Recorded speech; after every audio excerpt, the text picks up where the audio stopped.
بسم الله الرحمن الرحيم. الحمد لله رب العالمين. نشهد أن لا إله إلا الله ونشهد أن محمدا عبده ورسوله. اللهم صل وسلم وبارك على رسولك وحبيبك سيدنا محمد وعلى آل وصحاب سيدنا ومولانا محمد وعلى جميع الأنبياء والمرسلين ومن اقتدى بهديهم إلى يوم الدين. أما بعد، فأعوذ بالله من الشيطان الرجيم. بسم الله الرحمن الرحيم. وأذن في الناس بالحج يأتوك رجالا وعلى كل ضامر يأتين من كل فج عميق ليشهدوا منافع لهم ويذكروا اسم الله في أيام معلومات على ما رزقهم من بهيمة الأنعام. صدق الله العلي العظيم. صدق وبلغ رسوله النبي الكريم، ونحن على ذلك من الشاهدين الشاكرين، والحمد لله رب العالمين. ليالي العشر أوقات الإجابة، فبادر رغبة تلحق ثوابا. ألا لا وقت للعمال فيه، ثواب الخير أقرب للإصابة. من أوقات الليالي العشر حقا، فسمر واطلبا فيها الإنابة.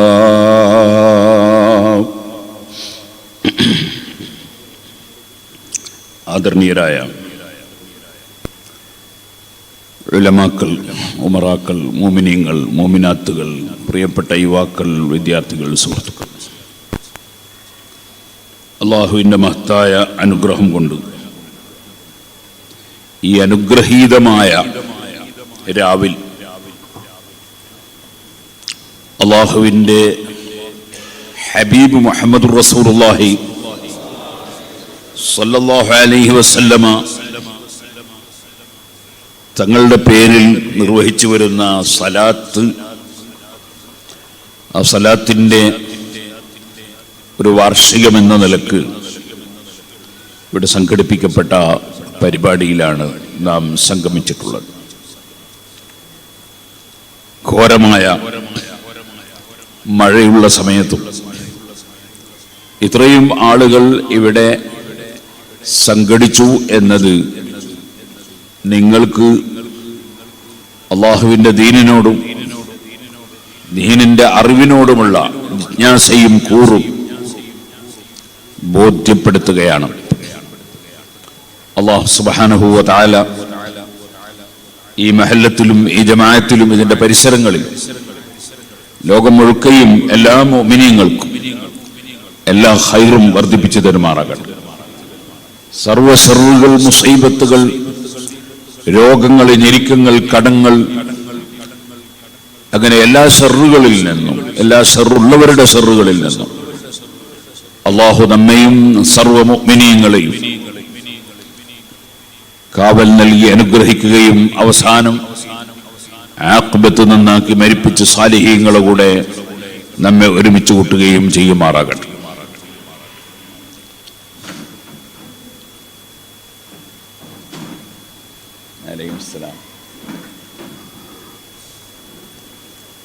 والفجر وليال عشر والشفع والوتر والليل إذا يسر هل في ذلك قسم لذي حجر. ഇങ്ങനെ തുടങ്ങുന്ന ഒരു മഹത്തായ സൂറത്ത് പരിശുദ്ധ ഖുർആനിൽ ഉണ്ടല്ലോ. അൽഹംദുലില്ലാഹ്, 2 വർഷം മുമ്പ് ആ സൂറത്ത് ആദ്യം മുതൽ അവസാനം വരെ 7 ദിവസം ഞാൻ നാദാപുരത്ത് വെച്ച് പ്രസംഗിച്ചിരുന്നു.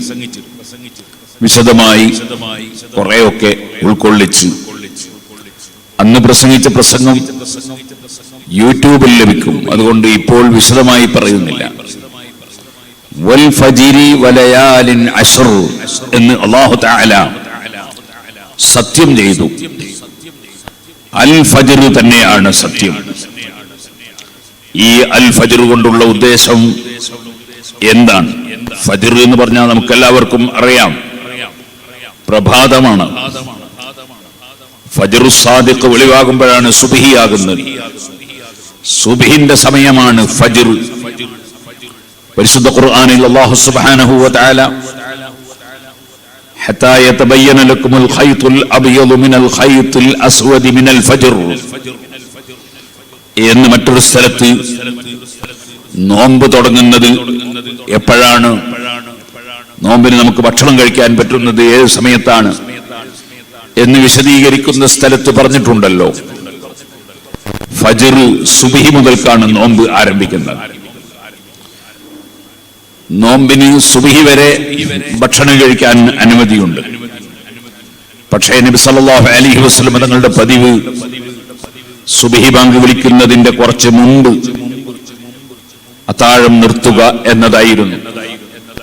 ഒരു 50 ആയത്തുകൾ ഓതാനുള്ള സമയം അത്താഴം കഴിച്ചതിന് ശേഷം ലഭിക്കുന്ന വിധത്തിൽ നബി സല്ലല്ലാഹു അലൈഹി വസല്ലം അത്താഴം വളരെ വൈകിക്കഴിക്കുകയും അതേ സമയത്ത് ബാങ്ക് കൊടുക്കുന്നതിന്റെ മുമ്പായി ഒരു 50 ആയത്തോതാനുള്ള സമയത്തിന് മുമ്പായി അത്താഴം നിർത്താറുമുണ്ടെന്ന് ഹദീസിൽ നമുക്ക് കാണാൻ സാധിക്കും.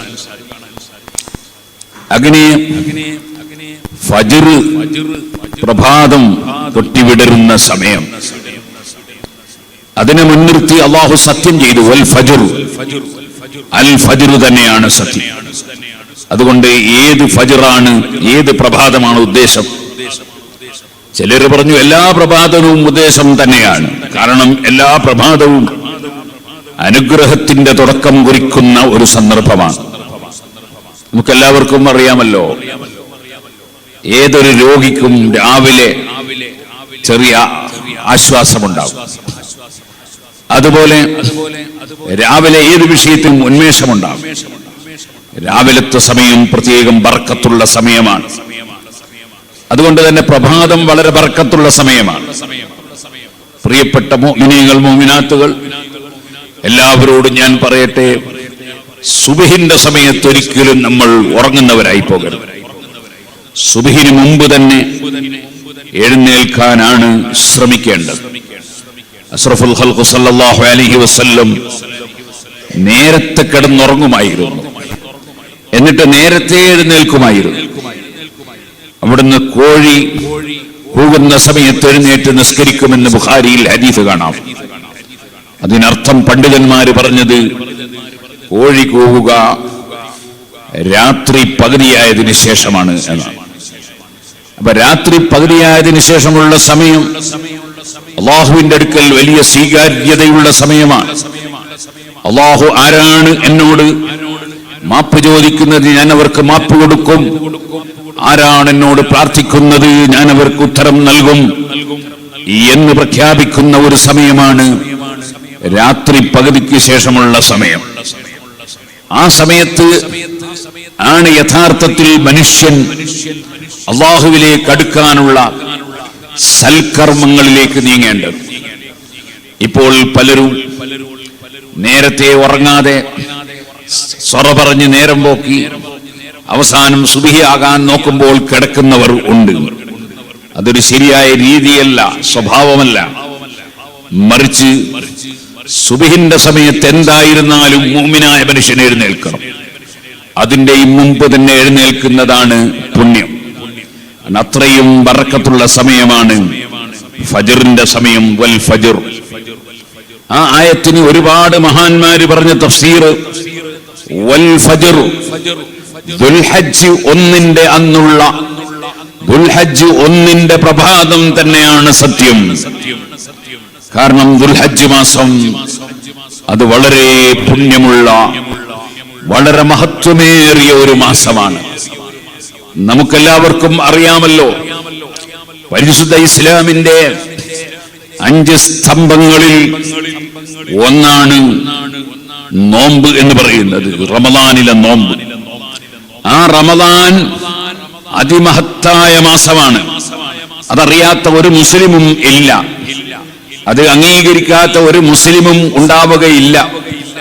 പരിശുദ്ധ റമദാനിന്റെ മഹത്വം, സയ്യിദുൽ സുഹൂർ, മാസങ്ങളുടെ നേതാവ് എന്ന് പറയുന്ന റമദാൻ.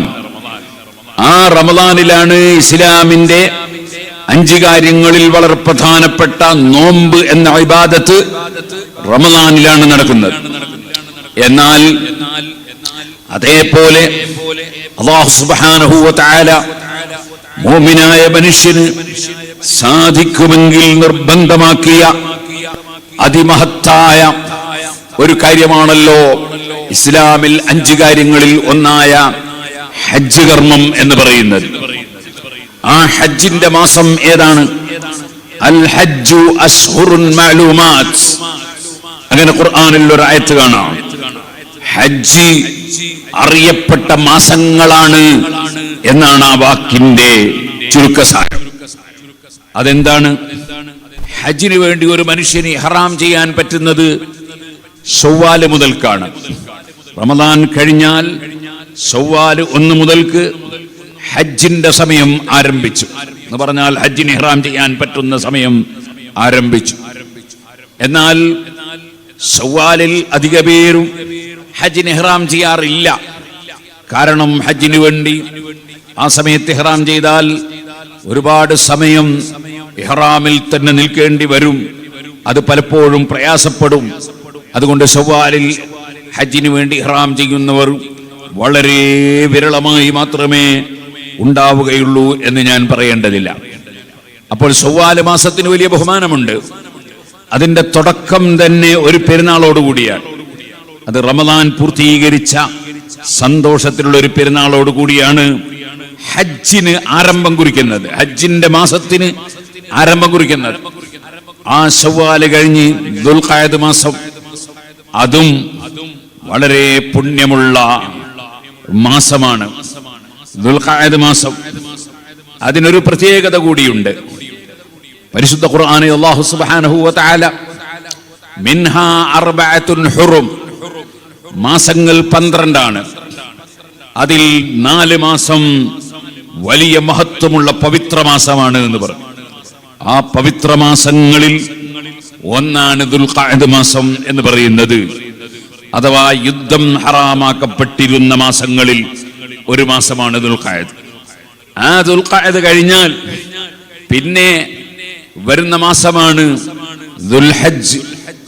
ആ ദുൽഹജ്ജ് മാസവും അതേപോലെ യുദ്ധം ഹറാമാക്കപ്പെട്ടിരുന്ന അതിമഹത്തായ പവിത്രമായ മാസമാണ് ദുൽഹജ്ജ്. ആ ദുൽഹജ്ജിലാണ് ഹജ്ജിന്റെ കർമ്മങ്ങളെല്ലാം നിർവഹിക്കേണ്ടി വരുന്നത്. ഹജ്ജിന്റെ പ്രധാനപ്പെട്ട കർമ്മങ്ങൾ അതേ നിർവഹിക്കുന്നത് അറഫയിൽ നിൽക്കലും, അതുപോലെ മുസ്ദലിഫയിൽ രാപ്പാർക്കലും, മിനയിൽ രാപ്പാർക്കലും, ജംറ എറിയലും, അതുപോലെ ഇഫാദത്തിന്റെ തവാഫ് ചെയ്യലും. അതിന് സമയം പിന്നെയും നീട്ടിക്കൊണ്ടുപോകാൻ വകുപ്പുണ്ടെങ്കിലും അതെല്ലാം നിർവഹിക്കുന്ന കാലം ഹജ്ജ് മാസം, അത് ദുൽഹജ്ജ് മാസമാണ്. ആ മാസത്തിന്റെ പേര് തന്നെ ഹജ്ജ് മാസം എന്നാണ്. ദുൽഹജ്ജ് എന്ന് പ്രത്യേക പേരാണ് ആ മാസത്തിന്.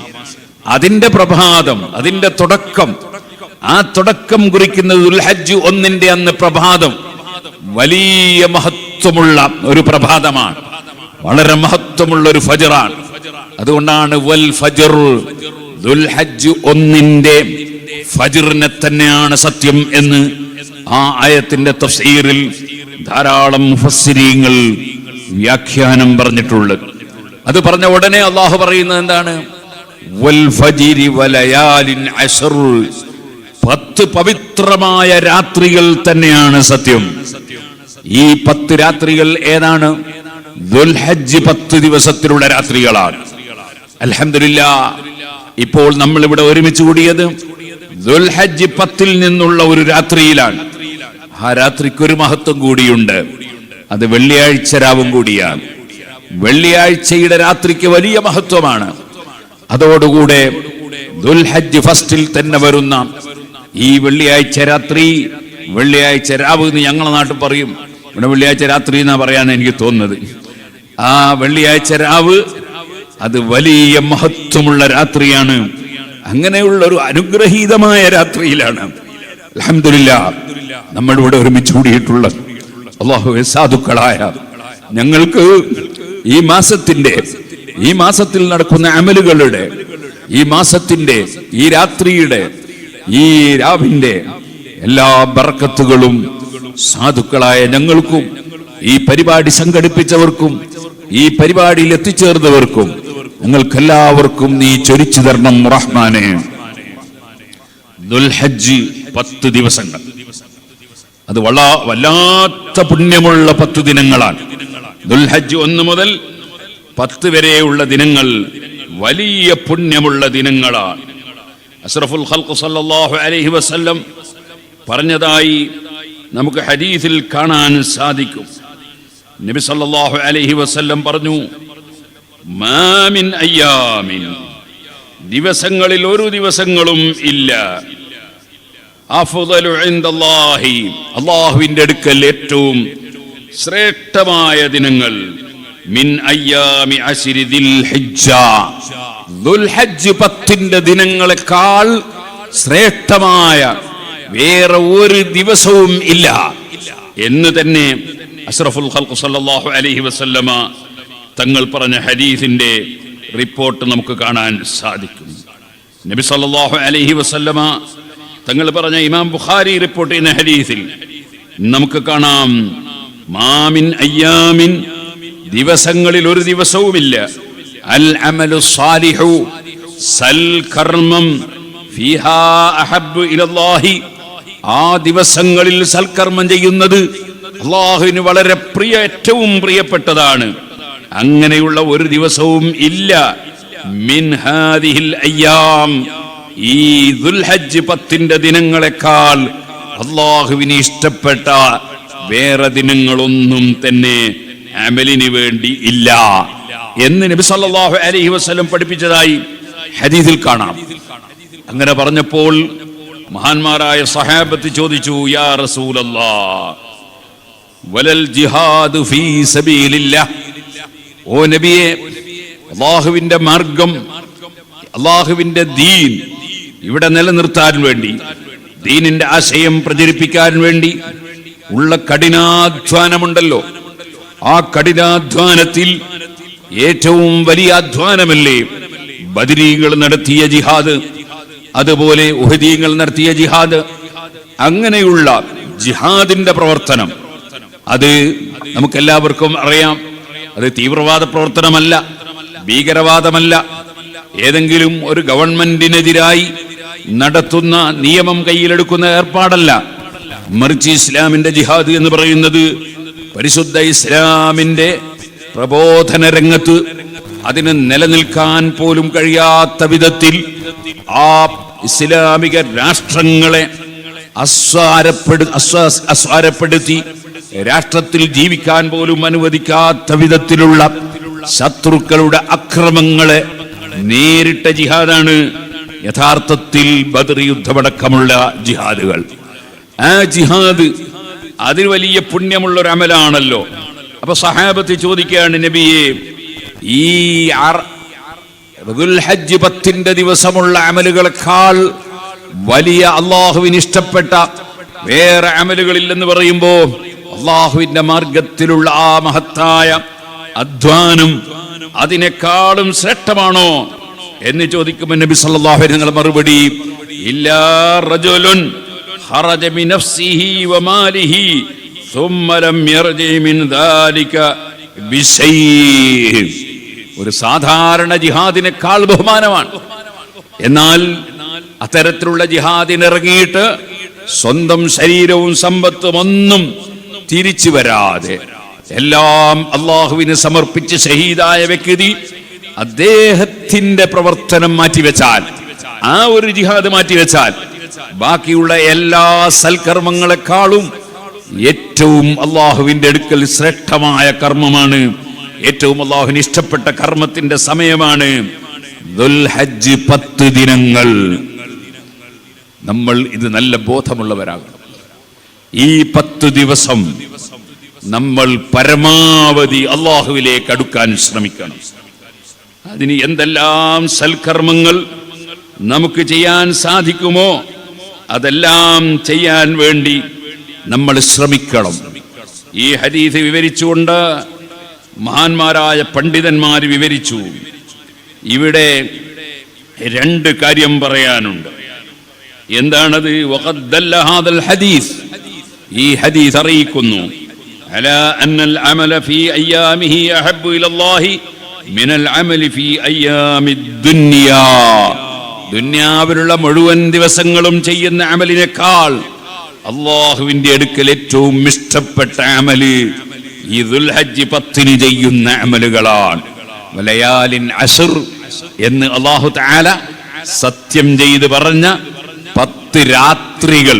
രാത്രിയുടെ ബഹുമാനം അനുസരിച്ചാണല്ലോ പകലിന്റെയും ബഹുമാനം. ലൈലത്തുൽ ഖദ്റിന് വലിയ ബഹുമാനം, ആ ലൈലത്തുൽ ഖദ്റിനോടനുബന്ധിച്ച പകലിനും ബഹുമാനം. അതേ ലൈലത്തുൽ ഖദ്റിൽ ഖുർആൻ ഇറങ്ങി. അതുകൊണ്ട് തന്നെ റമദാനിന്റെ രാത്രിക്ക് വലിയ ബഹുമാനം ഉണ്ടായി. അതുകൊണ്ട് ആ രാത്രിയോടനുബന്ധിച്ചുള്ള പകലുകൾക്കും വലിയ ബഹുമാനമുണ്ടായി.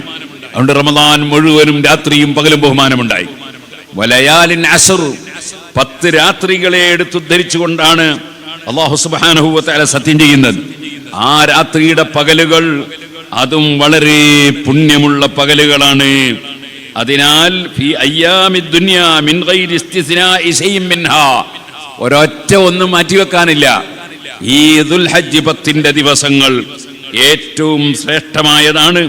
വൈദാ കാന അഹബ്ബു ഇലല്ലാഹി ഫഹുവ അഫ്ളലു ഇൻദഹു, അങ്ങനെ വരുമ്പോൾ അല്ലാഹുവിന്റെ അടുക്കൽ ഏറ്റവും പ്രിയപ്പെട്ട ദിനങ്ങൾ ഈ ദുൽഹജ്ജ് 10 ദിനങ്ങളാണെങ്കിൽ അല്ലാഹുവിന്റെ അടുക്കൽ ഏറ്റവും ശ്രേഷ്ഠമായ ദിനങ്ങൾ അത് തന്നെയാണ് എന്ന് ഇമാമിങ്ങളിൽ പലരും വിശദീകരിക്കുകയാണ്. അപ്പൊ സുഹൃത്തുക്കളെ, ഈ ദുൽഹജ്ജ് 10 അതിങ്ങനെ വന്നങ്ങ് പോവും.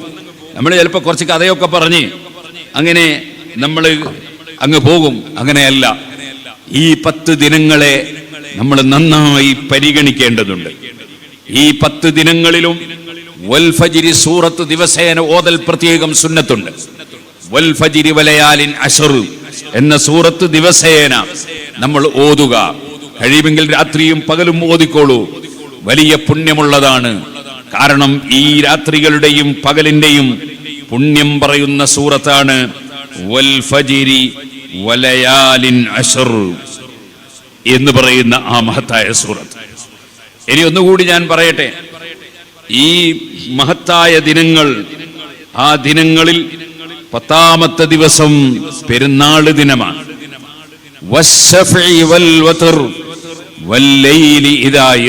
എന്നാണല്ലോ അതിന്റെ അടുത്ത പ്രയോഗം പരിശുദ്ധ ഖുർആൻ പറഞ്ഞത്.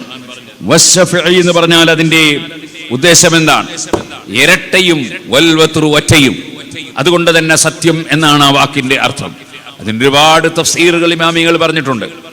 ഷഫീ എന്ന് പറഞ്ഞാൽ സൃഷ്ടികൾ. സൃഷ്ടികൾ എപ്പോഴും നമുക്ക് കാണാം ഇണകളായിട്ടാണ് ഉണ്ടാവുക. ആണ് പെണ്ണ് അങ്ങനെയൊക്കെ ഇണകളായിട്ടാണ് പലപ്പോഴും ഉണ്ടാവുക. അല്ലാഹു സുബ്ഹാനഹു വ തആല ഏകനാണ്. അതുകൊണ്ട് തന്നെ വൽ വത്ർ എന്ന് പറഞ്ഞാൽ ഏകനായവൻ, പടച്ചവൻ, അതാണ് ഉദ്ദേശം എന്ന് പറഞ്ഞവരുണ്ട്. ഷഫീ എന്നതുകൊണ്ട് സൃഷ്ടികളാണ് ഉദ്ദേശം എന്ന് പറഞ്ഞവരുണ്ട്. അങ്ങനെയൊക്കെ അതിന് തഫ്സീറുണ്ട്.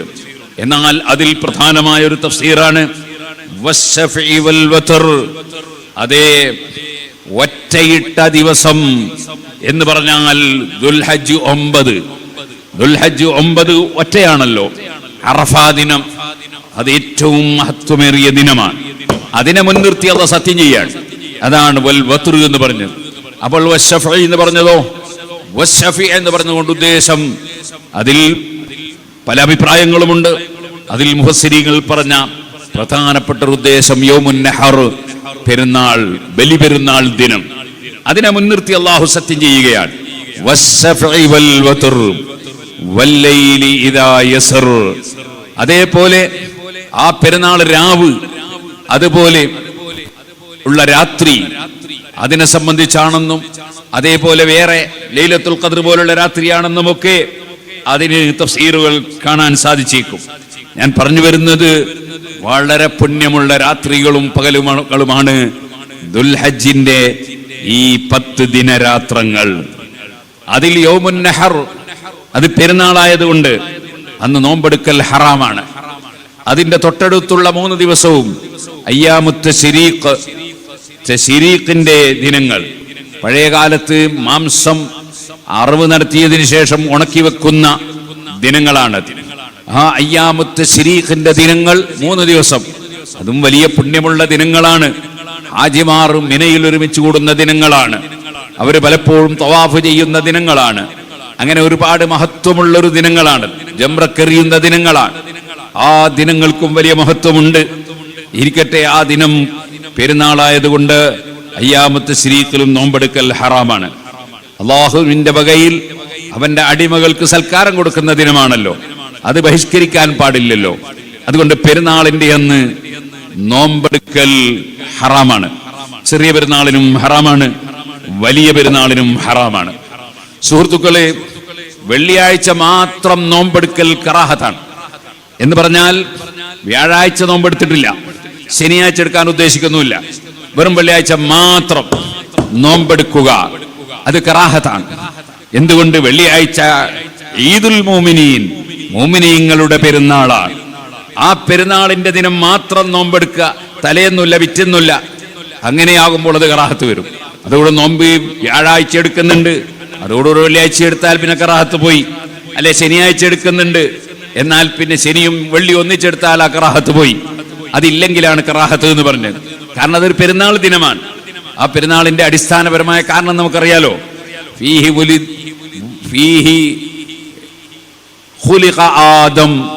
ആദം നബി അലൈഹി ഇസ്ലാമിന്റെ ജന്മദിനമാണ്.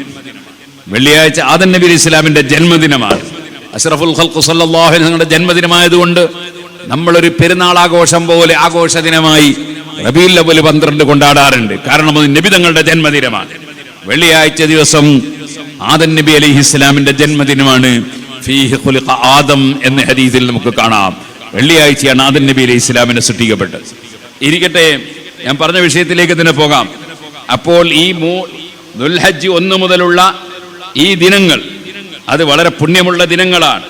അതിന്റെ 9 ദിവസവും നോമ്പെടുക്കൽ സുന്നത്താണ്. ദുൽഹജ്ജ് 1 മുതൽ ദുൽഹജ്ജ് 9 വരെ നോമ്പെടുക്കൽ പ്രത്യേകം സുന്നത്താണ്. ഏറ്റവും കൂടുതൽ അമല് ചെയ്യാൻ അർഹതപ്പെട്ട, ഏറ്റവും കൂടുതൽ സൽക്കർമ്മത്തിന് അല്ലാഹു തആല പ്രിയപ്പെട്ട, ഏറ്റവും ശ്രേഷ്ഠതയുള്ള ദിനങ്ങൾ ആ ദിനങ്ങളാണെന്ന് പറഞ്ഞില്ലേ. അതുകൊണ്ട് തന്നെ മുഹറം 1 മുതൽ 9 വരെ നോമ്പെടുക്കുന്നത് പ്രത്യേകം സുന്നത്താണെന്ന് പണ്ഡിതന്മാര് രേഖപ്പെടുത്തിയിട്ടുണ്ട്. അതിൽ വളരെ കൂടുതൽ പുണ്യമുള്ളതാണ് ഹജ്ജ് നിർവഹിക്കുന്നവർക്ക് അല്ലാതെ മറ്റുള്ളവരെ സംബന്ധിച്ചിടത്തോളം. ഹജ്ജ് നിർവഹിക്കുന്നവർക്ക് ഹജ്ജിന്റെ അമലിലായതുകൊണ്ട് അറഫ ദിവസം നോമ്പ് സുന്നത്തില്ല. അല്ലാത്തവർക്ക് സുന്നത്ത് നോമ്പുകളിൽ ഏറ്റവും ശ്രേഷ്ഠമായ നോമ്പാണ് അറഫയുടെ നോമ്പ് എന്ന് പറയുന്ന ദുൽഹജ്ജ് 9ന്റെ നോമ്പ്.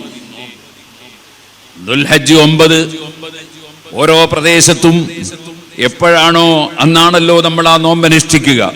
റമദാനും അങ്ങനെ തന്നെയല്ലേ. നമ്മുടെ നാട്ടിൽ റമദാനായാൽ നമ്മൾ റമദാൻ നോമ്പെടുക്കും. ചിലപ്പോൾ ദുബായിൽ തലേന്ന് തന്നെ ആയിട്ടുണ്ടാവും. പക്ഷെ അന്ന് നമ്മൾ റമദാൻ നോമ്പെടുക്കൂല. കാരണം നമ്മളെവിടെ റമദാൻ നോമ്പായിട്ടില്ല. അതുപോലെ തന്നെ നമുക്കറിയാം, നമ്മൾ ചിലപ്പോ സുബഹി നിസ്കരിച്ച് സുബഹി ഖളാകുന്ന സമയമാകുമ്പോഴായിരിക്കും മക്കയിൽ സുബഹി ആകുന്നത്. അവരപ്പോൾ സുബഹി നിസ്കരിക്കും. നമ്മൾ ഇവിടെ സുബഹി ആകുമ്പോൾ സുബഹി നിസ്കരിക്കും. അവരവിടെ സുബഹി ആകുമ്പോൾ നിസ്കരിക്കും. ഇനി അമേരിക്കയിലേക്ക് പോയാൽ നമ്മൾ നോമ്പെടുക്കുന്ന സമയത്ത് അവർ ചിലപ്പോൾ കിടന്നുറങ്ങുന്ന അത്താൻ കഴിക്കുന്ന സമയമായിരിക്കും, അല്ലെങ്കിൽ നോമ്പ് തുറക്കുന്ന സമയമായിരിക്കും. നമ്മൾ നമ്മളെ നാട്ടിലെ സമയമനുസരിച്ചാണ് നോമ്പെടുക്കുക. അമേരിക്കക്കാരൻ അമേരിക്കയിലെ സമയമനുസരിച്ചാണ് നോമ്പെടുക്കുക. അപ്പൊ നമ്മളെ സംബന്ധിച്ചിടത്തോളം ദുൽഹജ്ജ് 9 എപ്പോഴാണ്? അന്നാണ് അറഫ നോമ്പ് സുന്നത്താകുന്നത്. അന്ന് പെരുന്നാളാണെന്ന് വിചാരിച്ചിട്ട് മക്കയിൽ ഇന്ന് പെരുന്നാളാണല്ലോ, അവിടെ നമ്മക്കിവിടെ പെരുന്നാളാക്കാന്ന് വിചാരിച്ച് നോമ്പാരും നഷ്ടപ്പെടുത്തരുത്. ഈ പുത്തൻവാദികളുള്ള കാലഘട്ടമാണ്. എല്ലാം ഹലാക്കാക്കുക എന്നുള്ളതാണ് അവരുടെ ആശയം.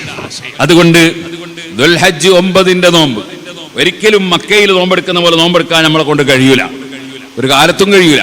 കാരണം അവിടെ നോമ്പ് തുടങ്ങുന്ന സമയം ഇവിടെ ഏകദേശം 8 മണിയായിട്ടുണ്ടാവും, അവരെ സുബഹി ആകുന്ന സമയം. അപ്പോഴേക്ക് നമ്മളെ നോമ്പ് എപ്പോൾ തുടങ്ങി? അവരുറങ്ങുന്ന സമയത്ത് നമ്മളെ നോമ്പ് തുടങ്ങി. അപ്പോൾ ഒരിക്കലും അവിടെയും ഇവിടെയും സമയം ഒപ്പിച്ച് കൊണ്ടുപോകാൻ ഒരാൾക്കും കഴിയില്ല. അതുകൊണ്ട് അങ്ങനെ ഒരു ചിന്തന ആവശ്യമില്ല എന്ന് ഞാൻ പറഞ്ഞത്. ദുൽഹജ്ജ് 9 നോമ്പെടുക്കൽ ഏറ്റവും പുണ്യമുള്ള നോമ്പാണ്. അറഫയുടെ നോമ്പെന്ന് പറയുന്നത് അതിന്റെ പ്രതിഫലം നബി സല്ലല്ലാഹു അലൈഹി വസല്ലം തങ്ങൾ പഠിപ്പിച്ചത് യുകഫിറു സനത്തൽ മാദിയ, കഴിഞ്ഞുപോയ ഒരു കൊല്ലത്തെ ദോഷം അത് പൊറുപ്പിക്കും, ഇനി വരുന്ന ഒരു കൊല്ലത്തെ ദോഷവും അത് പൊറുപ്പിക്കുമെന്നാണ് നബി സല്ലല്ലാഹു അലൈഹി വസല്ലം പറഞ്ഞത്. അപ്പൊ അറഫയുടെ നോമ്പ് ഒരാൾ എടുത്താൽ അദ്ദേഹത്തിന് ഒരു കൊല്ലവും കൂടി ഇവിടെ ആയുസ്സുണ്ടാകാനുള്ള സാധ്യതയും കൂടിയാണ് ലഭിക്കുന്നത്. കാരണം അടുത്ത കൊല്ലത്തെ ദോഷവും കൂടി പൊറുക്കുന്നില്ലേ നബി സല്ലല്ലാഹു അലൈഹി വസല്ലം പറഞ്ഞത്. അപ്പൊ ഒരു കൊല്ലത്തെ ഒരു ചെറിയ വാറന്റിയും കൂടി ആ നോമ്പിലൂടെ ലഭിക്കാൻ സാധ്യതയുണ്ട്. ഏതായിരുന്നാലും ശരി, ഞാൻ പറഞ്ഞു വരുന്നത് അറഫയുടെ നോമ്പ് അതിമഹത്തായ നോമ്പാണ് ദുൽഹജ്ജ് 9. എന്നാൽ യൗമു തർവിയത്തിന്റെ നോമ്പ്, അതായത് ദുൽഹജ്ജ് 8 അന്നുള്ള നോമ്പ്, അന്നത്തെ നോമ്പും പ്രത്യേകം പുണ്യമുള്ള നോമ്പാണ്. പ്രത്യേകിച്ച് ഈ വർഷം ഇവിടെ കേരളം പോലെ തന്നെയല്ലേ മാസം അല്ലേ? മക്കയിലെ പോലെ അല്ലല്ലോ, അല്ല. അങ്ങനെ വരുമ്പോൾ ഈ കൊല്ലം ദുൽഹജ്ജ് 9 മക്കയിൽ ദുൽഹജ്ജ് 9 ആകുമ്പോ ഇവിടെ ദുൽഹജ്ജ് 8 ആയിരിക്കും.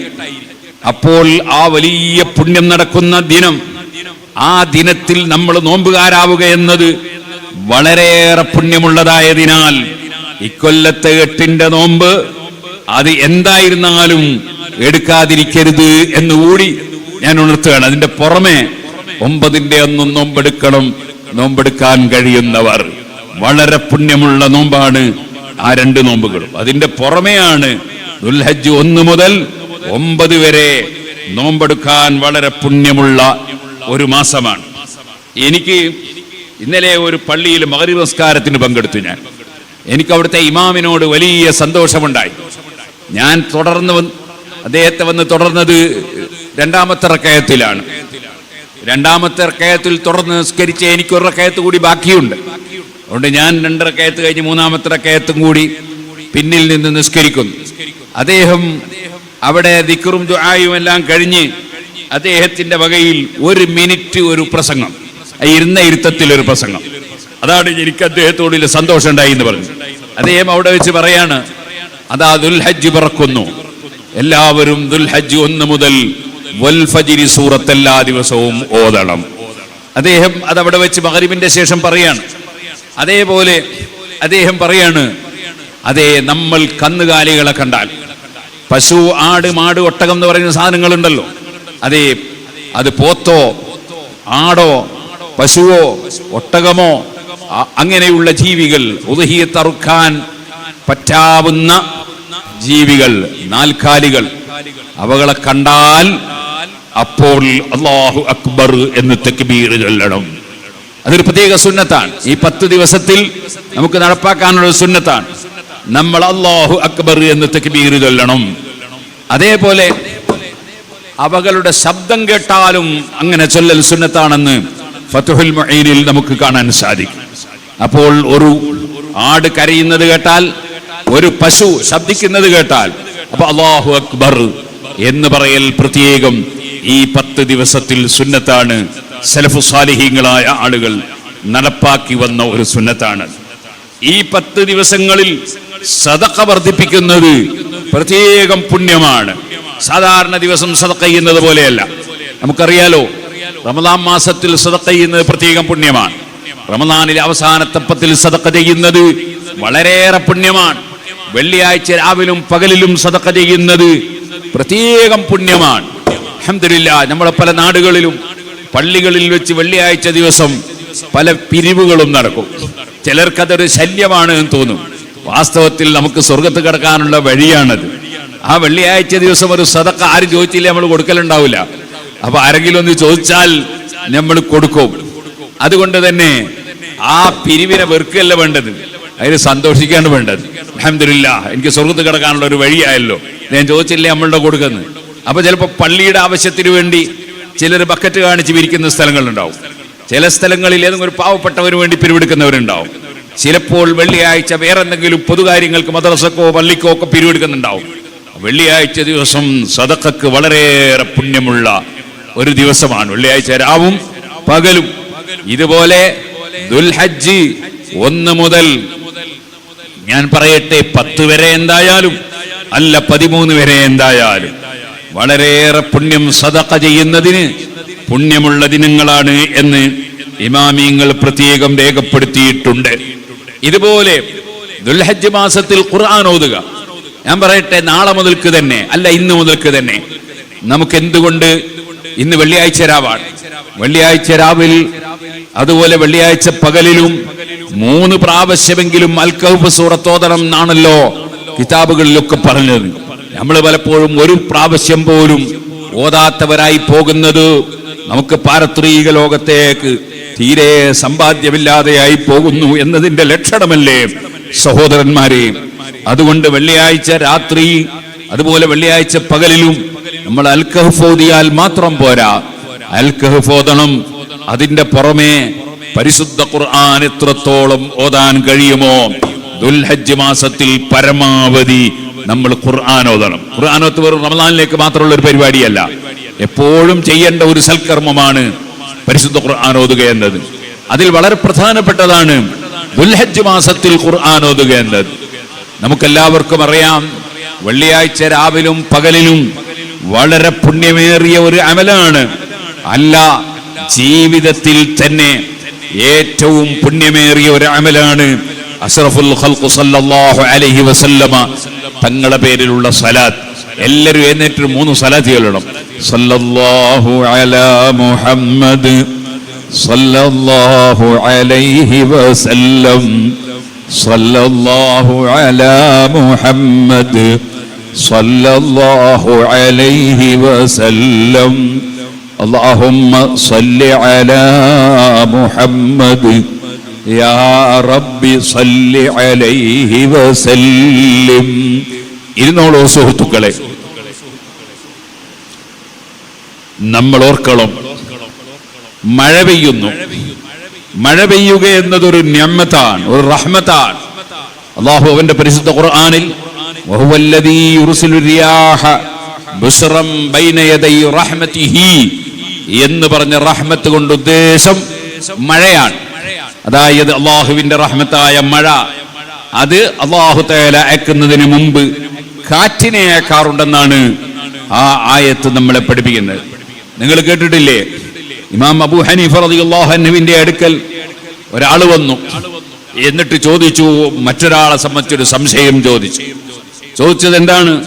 ഒരു വ്യക്തി, ആ വ്യക്തി പറയുന്നു, എനിക്ക് നരകത്തിന് പേടിയില്ല, സ്വർഗത്തിന് ആഗ്രഹവുമില്ലെന്ന് പറയുന്നു. അദ്ദേഹം ചിലപ്പോൾ പറയുന്നു, എനിക്ക് അള്ളാനെയും പേടിയില്ല എന്ന് പറയും. അദ്ദേഹം പറയുന്നു, റഹ്മത്ത് ഇറങ്ങുമ്പോൾ ഞാൻ ഓടിക്കളയും. അദ്ദേഹം ചിലപ്പോൾ പറയുന്നു, എനിക്ക് ഫിത്ന വലിയ ഇഷ്ടമാണ്, ഫിത്ന വലിയ ഇഷ്ടമാണെന്ന് പറയുന്നു. ചിലപ്പോൾ അദ്ദേഹം പറയുന്നു, ഞാൻ റുകൂഉം സുജൂദുമില്ലാതെ നിസ്കരിക്കുമെന്ന് പറയുന്നു. ചിലപ്പോൾ അദ്ദേഹം പറയുന്നു, ജൂതന്മാർ പറഞ്ഞത് ശരിയാണ്, ക്രിസ്ത്യാനികൾ പറഞ്ഞത് ശരിയാണ്, ഇദ്ദേഹത്തെ സംബന്ധിച്ച് എന്താണ് അഭിപ്രായം എന്ന് ചോദിച്ചു ഇമാം അബൂ ഹനീഫ റളിയല്ലാഹു അൻഹുവിനോട് ഒരാൾ വന്നിട്ട്. അഭിപ്രായം നമ്മളാർക്കും പറയേണ്ടതുണ്ടോ? നമുക്ക് എല്ലാവർക്കും പെട്ടെന്ന് പറയാൻ തോന്നൂലേ, അയാൾ വളരെ മോശക്കാരനാണ് എന്നൊക്കെ പറയാൻ തോന്നൂലേ? പക്ഷേ ഒരാളെ പറ്റി മോശമാണോ നല്ലതാണോ ഒക്കെ പറയേണ്ട ആലിമീങ്ങളാണ്. നമ്മളങ്ങ് തീരുമാനം പറയാൻ പറ്റൂല. ആലിമീങ്ങൾക്ക് മാത്രമേ ഒരു വിഷയത്തെ സംബന്ധിച്ച് അപഗ്രഥിച്ച് പഠിച്ച് വിലയിരുത്തി പറയാൻ കഴിയുള്ളൂ. അദ്ദേഹം ഏതുദ്ദേശത്തിലാണ് അതൊക്കെ പറയുന്നതെന്ന് മനസ്സിലാക്കാനുള്ള പാണ്ഡിത്യം വേണം. ഉദ്ദേശം മനസ്സിലാക്കാതെ ഒരാളുടെ വാക്കിന്റെ ബാഹ്യാർത്ഥം മാത്രം നോക്കി നമ്മൾ വിധി പറയാൻ പാടില്ല. മഹാനായ ഇമാം അബൂ ഹനീഫ റളിയല്ലാഹു അൻഹു പറഞ്ഞു, അദ്ദേഹത്തെക്കുറിച്ച് ഞാൻ പറഞ്ഞു തരാം, പക്ഷേ നിന്റെ ഏർപ്പാട് എന്നെ കുറ്റം പറയലാണ്. നീ സാധാരണയായി എന്നെ ചീത്ത പറഞ്ഞു നടക്കുന്ന ഒരാളാണ്. ഞാൻ അതിന്റെ ശരിയായ മറുപടി പറഞ്ഞു തന്നാൽ നീ ആ കുറ്റം പറയുന്നത് നിർത്തുവോ എന്ന് ചോദിച്ചു. അബൂ ഹനീഫ റളിയല്ലാഹു അൻഹുവിനോട് അദ്ദേഹം പറഞ്ഞു, ശരിയായ മറുപടി എന്നാൽ ഞാൻ നിർത്തിക്കോളാം. സുബ്ഹാനല്ലാഹ്, അബൂ ഹനീഫ റളിയല്ലാഹു അൻഹുവിന് അയാൾ കുറ്റം പറഞ്ഞതുകൊണ്ട് എന്തെങ്കിലും നഷ്ടപ്പെട്ടു പോകുന്നുള്ള പേടിയുണ്ടോന്നല്ല. അബൂ ഹനീഫ റളിയല്ലാഹു അൻഹുവിന് ലാഭല്ലേ? ഒരാൾ നമ്മളെ കുറ്റം പറഞ്ഞാൽ നമുക്ക് കൊണ്ട് ലാഭമല്ലേ ഉണ്ടാവുക? അയാളെ നിസ്കാരം നമുക്ക് കിട്ടും, നോമ്പ് നമുക്ക് കിട്ടും, അയാളെ ഖുർആൻ ഓതി നമുക്ക് കിട്ടും, അദ്ദേഹം ചെയ്യുന്ന സൽക്കർമ്മൊക്കെ നമുക്ക് കിട്ടൂലേ? അതുകൊണ്ടല്ലേ ചില മഹാന്മാര് പറഞ്ഞ്, ഞാൻ ഒരാളെയും കുറ്റം പറയൂല, ആരെ ഗീബത്തും ഞാൻ പറയൂല, അഥവാ ഞാൻ പറയുകയാണെങ്കിൽ എൻ്റെ ഉമ്മാൻ്റെ അതേ പറയുന്നു. അപ്പൊ ഒരാൾ ചോദിച്ചു, ഉമ്മാന്റെ ഗീബത്താ പറയുന്നു? പറയേണ്ടിയിട്ട് പറഞ്ഞല്ല, ഞാനെ പറഞ്ഞതിന്റെ അർത്ഥം അഥവാ എന്റെ നിസ്കാരം നോമ്പല പോകുന്നുണ്ടെ ഉമ്മാക്ക് പോയിക്കോട്ടെ, പുറത്തു കൊണ്ടാന്ന് വിചാരിച്ചിട്ടാണ്. അപ്പോ നമ്മൾ ഒരാൾ നമ്മളെ കുറ്റം പറഞ്ഞാൽ അതുകൊണ്ട് നമുക്കൊന്നും വരൂല, നമുക്കതുകൊണ്ട് കാര്യം കിട്ടുമെന്ന് മാത്രമേ ഉള്ളൂ. അതുകൊണ്ടാണല്ലോ ഹസനുൽ ബസ്രി റളിയല്ലാഹു അൻഹുവിനെ എപ്പോഴും കുറ്റം പറയുന്ന ഒരു മനുഷ്യരുണ്ടായിരുന്നു. ഹസനുൽ ബസ്രി റളിയല്ലാഹു അൻഹു അറിഞ്ഞപ്പോൾ ഒരു കൊട്ടയിൽ അദ്ദേഹത്തിന് കാരക്ക കൊടുത്തയച്ചു. ആ കാരക്ക കൊടുത്തയച്ചിട്ട് പറഞ്ഞു, നിങ്ങൾ ആഖിറത്തിലേക്ക് സമ്പാദിച്ച പലതും എന്റെ അക്കൗണ്ടിലേക്ക് ഇടുന്നതായി ഞാൻ അറിയുന്നു, എനിക്ക് സംഭാവന തരുന്നതായി ഞാൻ അറിയുന്നു, എന്തെങ്കിലും ഞാൻ അങ്ങോട്ടും തരണ്ടേന്ന് വിചാരിച്ചു. ഞാൻ ദുനിയാവിലേക്ക് സമ്പാദിച്ചു വെച്ചതാണ് ഈ ഈത്തപ്പഴം, അതൊരു കൊട്ടങ്ങൾക്ക് അങ്ങോട്ടും തരാന്ന് വിചാരിച്ചാ. കാരണം ധാരാളം ഇങ്ങോട്ട് കിട്ടുന്നുണ്ടല്ലോ, ആഖിറത്തിലേക്കുള്ളത് കിട്ടുന്നുണ്ടല്ലോ. അപ്പൊ ഈ കുറ്റം പറയാന്നുള്ളത് കേൾക്കുമ്പോഴേക്കാരും ബേജാറാണ്ടൊന്നുമില്ല. കുറ്റം പറഞ്ഞ് കിട്ടിയാൽ നമുക്ക് ലാഭമാണ്. അത് നമ്മളെ മനസ്സിലുണ്ടായാലോ നമുക്ക് ആരെയും ഭയപ്പെടേണ്ടതുമില്ല. അള്ളാഹുവിനെ മാത്രമേ നമുക്ക് ഭയപ്പെടേണ്ടതുള്ളൂ. അള്ളാഹുവിനെ ഭയപ്പെടണം. നബി സല്ലല്ലാഹു മഹാനായ ഇമാം ശാഫിഈ റളിയല്ലാഹു പറഞ്ഞില്ലേ, അതേ ഇന്നക ലാ തഖ്ദിറു അൻ തുർദിയ അന്നാസ കുല്ലഹും, എല്ലാവരെയും തൃപ്തിപ്പെടുത്താനൊന്നും നിന്നെ കൊണ്ട് കഴിയൂല. അതുകൊണ്ട് ഫാസിലി മാ ബൈനക വ ബൈനല്ലാഹ്, അള്ളാഹുവിന്റെയും നിന്റെയും ഇടക്കുള്ള വിഷയം നീ നന്നാക്കി വെക്കണം. സുമ്മ ലാ തുബാലി ബിന്നാസ്, പിന്നെ ജനങ്ങളെ നീ വകവെക്കണ്ട. ജനങ്ങളിൽ ചിലർ നിന്നെ പുകഴ്ത്തി അങ്ങനെ പൊക്കി പറയുന്നവരുണ്ടാവും. കേട്ടിട്ട് ഞാൻ വലിയ ആളാന്നൊന്നും വിചാരിക്കണ്ട. അതേപോലെ ജനങ്ങളിൽ ചിലർ നിന്നെ കുറ്റം പറയുന്നവരുണ്ടാവും. കേൾക്കുമ്പോൾ നിന്റെ മനസ്സിന് വിഷമവും വേണ്ട. കാരണം ഇവിടെ കൊടുക്കുന്നവനും തടയുന്നവനും ഒന്നേ ഉള്ളൂ. ദുനിയാവ് കൊടുക്കുന്നവനും ആഖിറം കൊടുക്കുന്നവനും അള്ളാഹു മാത്രമാണ്. ആ അള്ളാഹുവിന്റെ അടുക്കൽ ക്ലിയറായി ജീവിക്കുക എന്നതാണ് നമ്മുടെ ഉത്തരവാദിത്വം എന്ന് പറയുന്നത്. ഇരിക്കട്ടെ സഹോദരന്മാരെ, ഞാൻ പറഞ്ഞു വന്നത് അബൂ ഹനീഫ റളിയല്ലാഹു അൻഹുവിനെ അങ്ങനെ കുറ്റം പറയുന്ന ആൾക്കാരുണ്ടായിരുന്നു. ആ അബൂ ഹനീഫ റളിയല്ലാഹു അൻഹു ചോദിച്ചു, നീ കുറ്റം പറയുന്നത് നിർത്തുവോ? ഞാൻ ശരിയായ മറുപടി തന്നാൽ അതേ നിർത്താന്ന് പറഞ്ഞു. അബൂ ഹനീഫ റളിയല്ലാഹു അൻഹു പറഞ്ഞു, അദ്ദേഹം ഒരു വലിയ മഹാനാണ്. നിങ്ങൾ ഈ കുഴപ്പമൊക്കെ പറഞ്ഞാലുണ്ടല്ലോ, അദ്ദേഹം ഒരു വലിയ മഹാനാണ്. അതെന്ത്? അദ്ദേഹം പറഞ്ഞതിന്റെ അർത്ഥമൊന്നും എനിക്ക് മനസ്സിലായില്ല. അദ്ദേഹം പറഞ്ഞൊരു വിഷയം എന്താണ്? അദ്ദേഹം പറഞ്ഞ ഒരു കാര്യം, അദ്ദേഹം നരകത്തിനെ പേടിക്കുന്നില്ല എന്നാ. നരകത്തിന് എന്ത് പേടിക്കാനാ? നരകം തന്നെ അള്ളാഹിന്റെ സൃഷ്ടിയല്ലേ. സൃഷ്ടിക്ക് എന്തെങ്കിലും ചെയ്യാൻ പറ്റുമോ? അള്ളാഹു ഉദ്ദേശിക്കാതെ ഒരു സൃഷ്ടിക്കും ഒന്നും ചെയ്യാൻ കഴിയില്ല. അതുകൊണ്ട് നരകത്തിനെ അല്ലല്ലോ ഭയപ്പെടേണ്ടത്, ഭയപ്പെടേണ്ടത് അള്ളാഹുവിനെയല്ലേ. അതാണ് അദ്ദേഹം നരകത്തിനെ പേടിക്കുന്നില്ല എന്ന് പറഞ്ഞത്. അദ്ദേഹം നരകത്തിനെ അല്ല പേടിക്കുന്നത്, അള്ളാഹുവിനെയാണ് ഭയപ്പെടുന്നത്. അതാണ് ആ പറഞ്ഞതിന്റെ അർത്ഥം. അതിന് അദ്ദേഹത്തിന് സ്വർഗത്തിന് ആഗ്രഹമില്ല എന്ന് പറഞ്ഞല്ലോ. സ്വർഗല്ലല്ലോ ആഗ്രഹിക്കേണ്ടത്, അള്ളാഹുവിന്റെ തൃപ്തിയല്ലേ ആഗ്രഹിക്കേണ്ടത്. പടച്ചവന്റെ പൊരുത്തല്ലേ കിട്ടേണ്ടത്. സ്വർഗത്തിന് വേണ്ടിയാണോ? അല്ല. സ്വർഗം കിട്ടിക്കോട്ടെ.